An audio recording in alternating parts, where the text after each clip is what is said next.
Entre la crise du Covid, la guerre en Ukraine et la hausse des coûts de l'énergie, le prix des produits alimentaires a grimpé en flèche, et particulièrement pour les produits alimentaires de premier prix qui, eux, ont augmenté de plus de 21%. Du coup, forcément, il devient plus compliqué de se nourrir suffisamment et sainement, en particulier pour les personnes les plus pauvres. Alors pour faire face, certains doivent renoncer à des aliments qui ne rentrent pas dans leur budget, comme par exemple les fruits et légumes. Et ça a forcément un impact sur la qualité de notre régime alimentaire. Pour bien grandir, mange au moins 1, 2, 3, 4 et 5 fruits et légumes par jour. Le Programme national Nutrition Santé recommande de manger au moins 5 fruits et légumes par jour.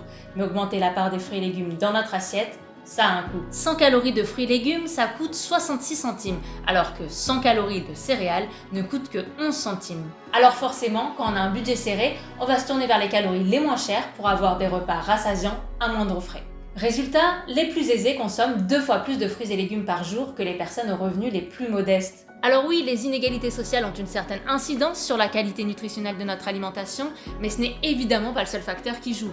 L'âge, la parentalité, l'isolement, Les représentations sociales, les pratiques de cuisine et le lieu d'habitation jouent aussi un rôle dans notre alimentation. Mais alors, est-ce possible de manger plus sain sans dépenser plus ?